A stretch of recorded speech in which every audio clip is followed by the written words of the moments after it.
Estas relaciones de la didáctica con otras disciplinas nos permiten establecer sus deudas. Me gustaría poder hablar de sus legados, pero creo que esto todavía sería materia de discusión. El solo tema de las deudas es ya muy complicado de resolver. De ahí que cuando hablamos del estado actual de la didáctica, nos encontremos con un panorama harto complejo.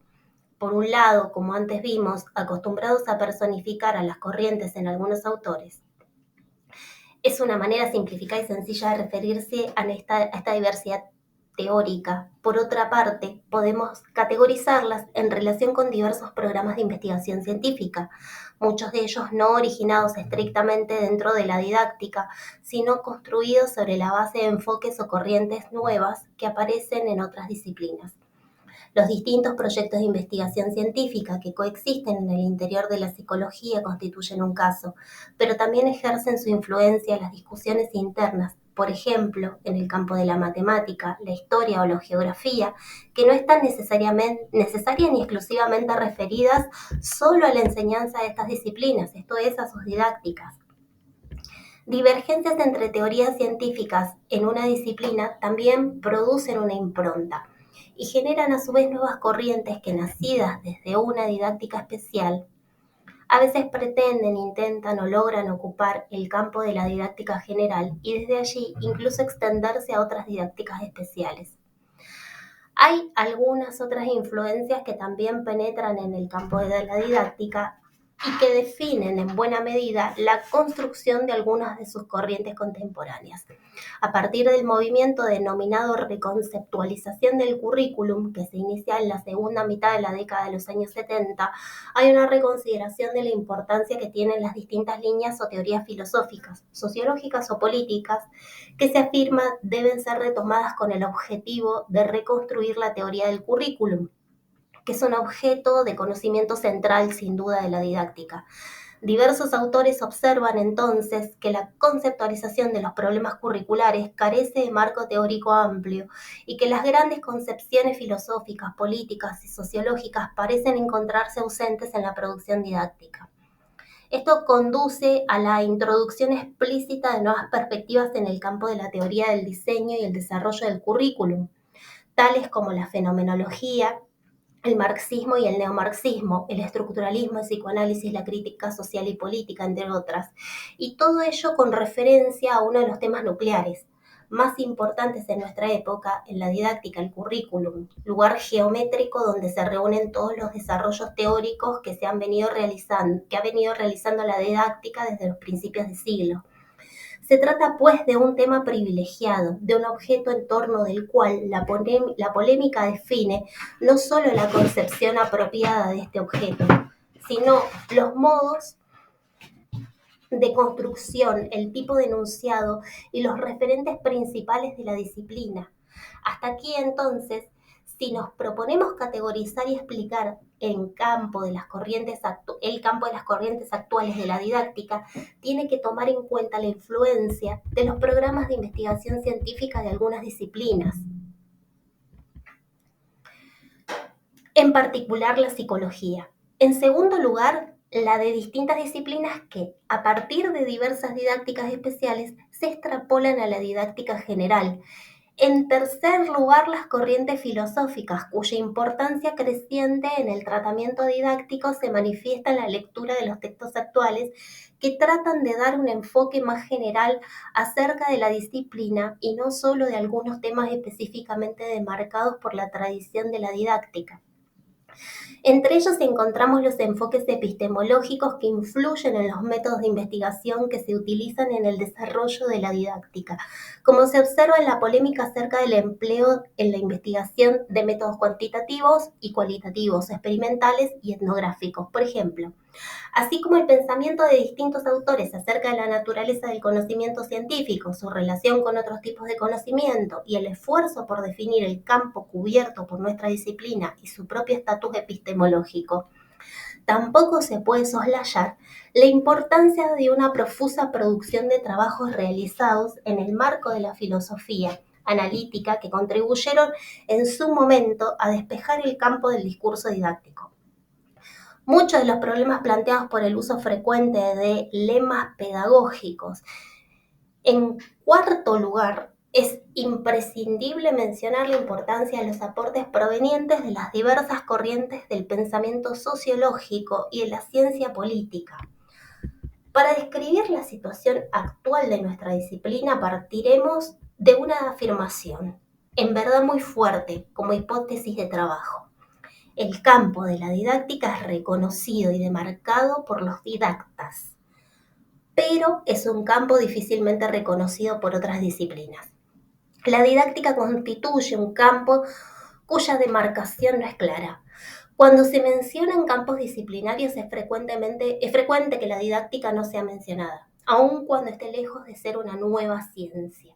No pienso que el problema sea que esto pueda generar un sentimiento de inferioridad o exclusión en la comunidad científica de los didactas, o que se deba atribuir a la ignorancia de los otros. Existe todavía una clara controversia acerca de si la didáctica existe como teoría de la enseñanza. Según una tradición europea secular, si se confunde con la psicología educacional, según la tradición norteamericana de la primera mitad del siglo XX, o si debe ser reemplazada por sus objetos de conocimiento, en particular el currículum. Creo, por el contrario, que esta cuestión revela la necesidad de emprender la reconstrucción clara de nuestro campo disciplinar, que con los siglos más bien se ha difuminado y demarcado con mayor claridad. Estaba mejor delimitado en el siglo XVII que en nuestros días. Este es un fenómeno muy interesante de estudiar. Cuando hoy se habla, por ejemplo, de las ciencias de la cognición, de estrecha relación con la didáctica, encontraremos que se mencionan muchas ciencias, por ejemplo, la psicología, la antropología, la neurofisiología, la neurobiología, la lingüística. Se habla de la psicolingüística y de la sociolingüística, se mencionan también, por supuesto, la filosofía y el enorme campo de las neurociencias y de la inteligencia artificial. En ninguna de estas enumeraciones aparece mencionada la didáctica. Esto puede ocurrir por varias razones. Hay una razón de idioma que pone un límite en los campos nacionales relativa a la demarcación de nuestra disciplina. En la tradición anglosajona, por ejemplo, la palabra didáctica casi no se ha empleado. Las fronteras entre lo que se denomina psicología educacional o psicología del aprendizaje y lo que para nosotros hoy sería una teoría de la enseñanza, es decir, la didáctica, prácticamente no existían. Si se quería hallar una didáctica científica, había que buscarla en los libros de psicología educacional, en donde los límites entre la descripción y la explicación por un lado y la prescripción o la normativa por el otro no estaban determinados. Esto era una clara derivación, como es obvio, de un tipo de programa de investigación científica conductista o neoconductista, en el que el problema central es el conocimiento causal de la conducta, el saber cómo se origina, esto es, cómo se explica por sus causas, partiendo además del supuesto de que la base de la explicación se encuentra fundamentalmente en la estimulación externa. El aprendizaje, por lo tanto, depende de la enseñanza y a la inversa. Para enseñar será suficiente conocer cómo se producen los procesos de aprendizaje, reducidos a algunos tipos que pueden ser explicados en el marco de una teoría de las conductas observables. A partir de este marco, por lo tanto, no es necesario delimitar las fronteras de la disciplina para pasar legítimamente de la psicología a la didáctica. El tránsito es tan obligado que se hace invisible y la didáctica desaparece. Este fenómeno es constitutivo del propio paradigma. Por parte, aún para aquellas teorías donde no eran aquellos los supuestos de base, como la escuela de la Gestalt o la teoría del campo de Kurt Lewin, la prescripción didáctica aparecía también como consecuencia directa y lógica de un modelo psicológico. Cuando en este dominio, en consecuencia, las disciplinas afines y los conceptos más utilizados, nucleares en las teorías, se definen desde trabajos escritos y pensados en inglés, no es raro que resulte innecesario definir qué es la didáctica. La problemática de la enseñanza es tratada, analizada y explicada consecuentemente desde la psicología del aprendizaje. La fertilidad del trabajo prescriptivo resulta evidente a través de la profusa literatura que se origina en él y en la manifiesta influencia que tiene la producción didáctica en todos los campos de aplicación y en todos los países durante varias décadas.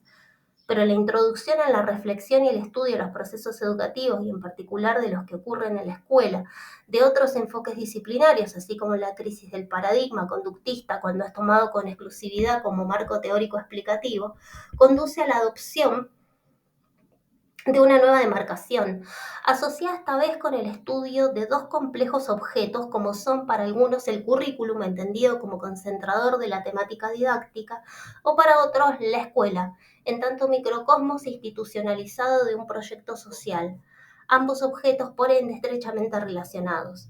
El inicio y el desarrollo de este proceso conllevan la aparición en los discursos así construidos de la discusión acerca de las relaciones de estos con un conjunto numeroso y heterogéneo de disciplinas.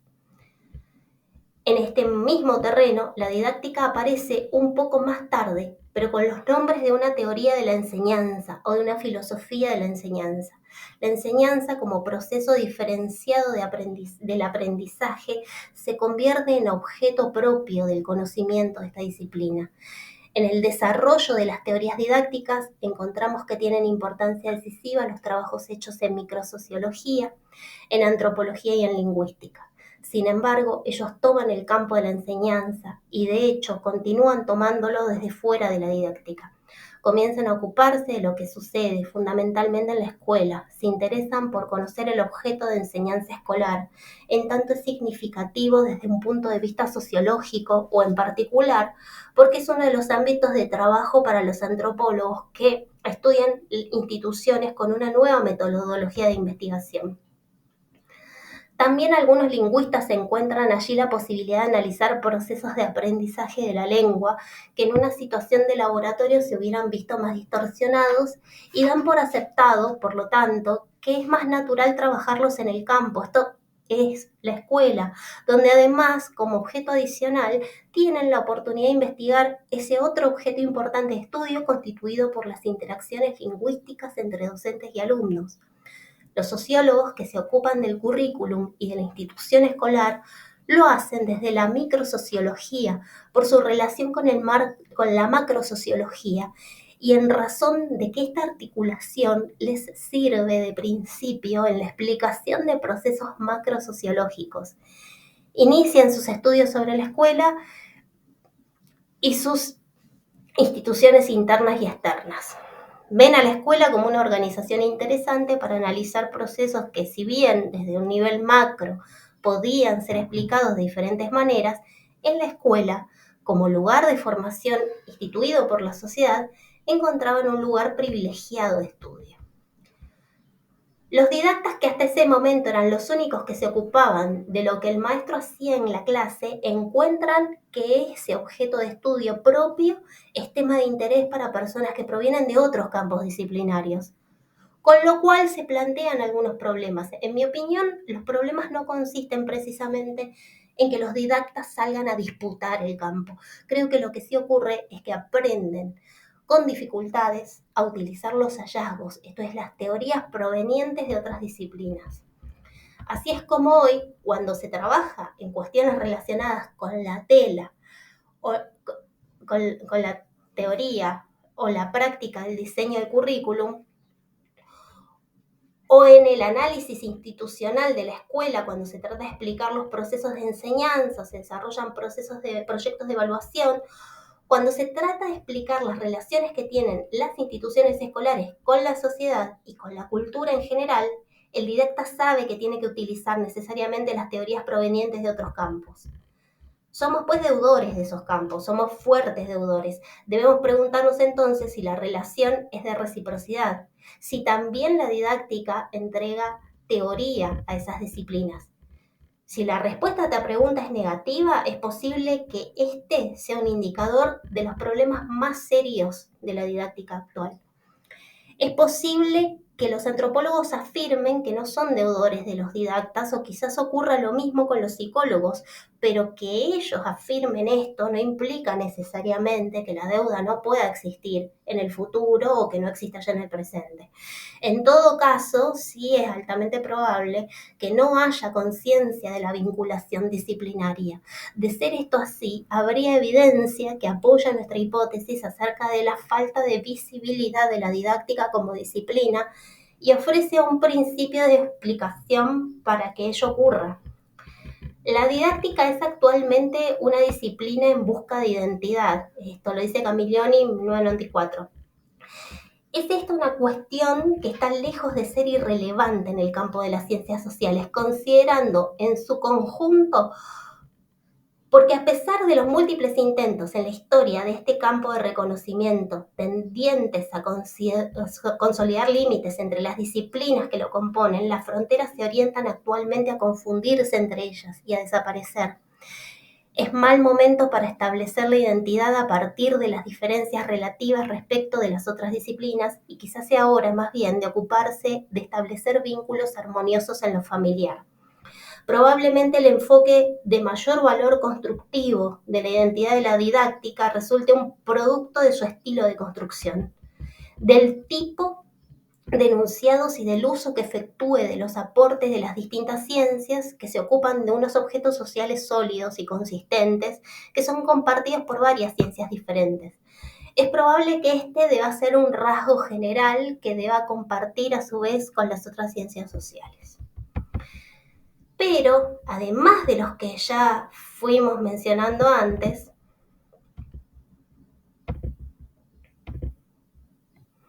la didáctica se ocupa de algunos problemas que, nuevos o antiguos, son objetos propios y podríamos decir exclusivos de la didáctica, y en los cuales, utilizando categorías, herramientas conceptuales y teorías provenientes de otros campos, se está realizando un trabajo sobre los que pueden denominarse temas objeto, con métodos que se van estructurando y desarrollando en el campo específico de la didáctica.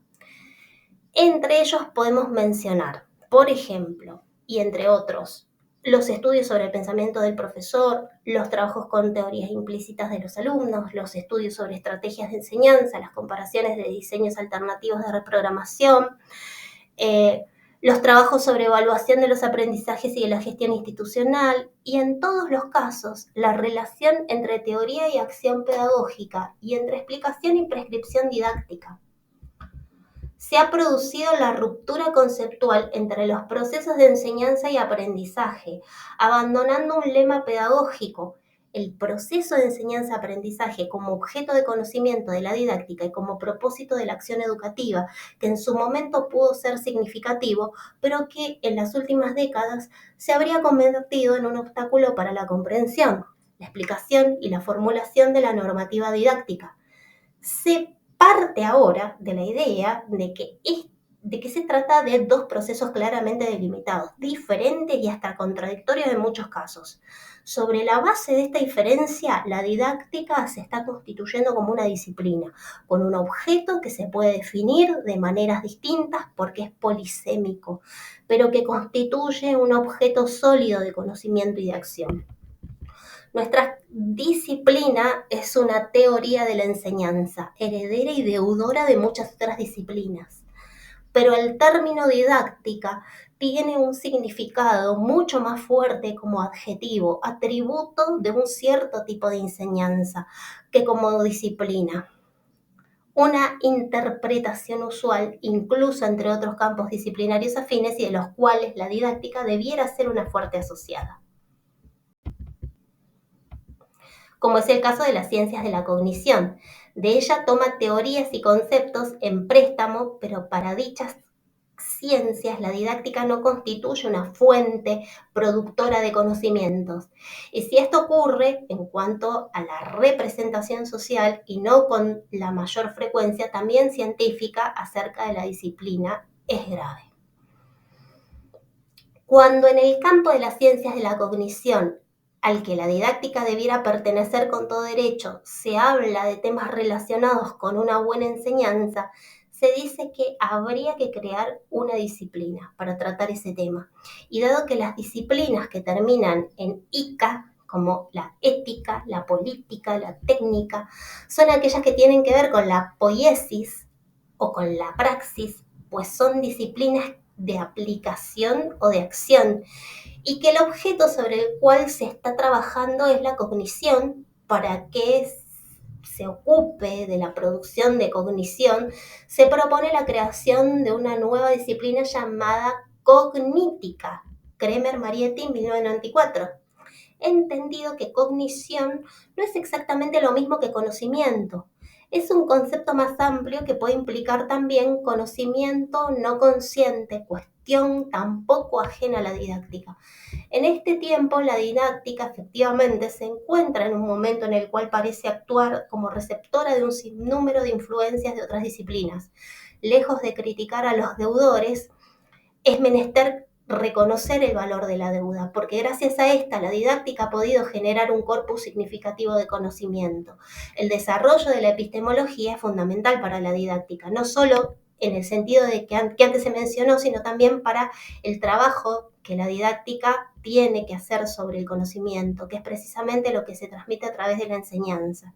Sin fundamentación epistemológica sería imposible el trabajo serio y riguroso en la didáctica general y en las didácticas especiales. El reconocimiento de esta deuda extraordinaria la obliga a volverse sobre sí misma y a repensarse. En su larga tradición más prolongada que la mayoría de las disciplinas de las que hoy es deudora y heredera, la didáctica se ha apoyado fundamentalmente en dos dominios del conocimiento. Desde los primeros trabajos de Herbart, 1806 en adelante, la pedagogía, que se ocupa de la enseñanza, se funda en la psicología y la filosofía. A Herbart se le debe, en palabras de Gabnel Compayré, 1906, un primer ensayo de psicología científica. Pero si nos remontamos a los tiempos de Comenius y de Descartes, la filosofía y una psicología al uso también tenían una psicología al uso, también tenía mucha importancia si se hablaba acerca del hombre, de su aprendizaje, de cómo debe ser educado y del conocimiento que el hombre construye. Y si retrocedemos más, Quintiliano también se basa en una psicología de buen sentido para elaborar las normas que trata de transmitirle al maestro de retórica que tiene que enseñar bien a su alumno. Y más antiguamente aún, es evidente que Aristóteles se propone ver con el sentido universalista que tiene como científico, cómo se aprende, dando importancia a los sentidos y tratando de determinar cuál es el papel de la razón en el aprendizaje. Aunque nadie puede afirmar que Platón desarrolla una psicología. También en su teoría hay una interpretación acerca de cómo es que el hombre aprende y qué es lo que puede aprender. Esto es cuáles son los límites de su aprendizaje. Encontramos estas reflexiones en el marco de la filosofía, pero cuanto a la psicología como tal no existía, la filosofía era la ciencia madre y en su seno esas preguntas estaban relacionadas con cuestiones gnoseológicas y con otras que intentaban resolver el problema de cómo alguien, otro ser humano, puede intervenir en el proceso de aprender. El diálogo socrático es quizás una de las mejores demostraciones o propuestas de lo que siempre se establece como acción deseada para el profesor. Esto es que enseñe e investigue. En el diálogo socrático, la mayéutica es una forma didáctica en donde el propio estudiante, en correlato con su docente, está diseñando e investigando al mismo tiempo. Si bien desde un punto de vista técnico puede ser dudoso el resultado por cuanto es muy difícil que el alumno pueda repetir después por sí solo ese camino, es interesante que Platón intente resolver a través de esta propuesta didáctica cómo llevar a la práctica uno de los ideales que ha tenido la educación durante mucho tiempo y que todavía hoy motive la reflexión para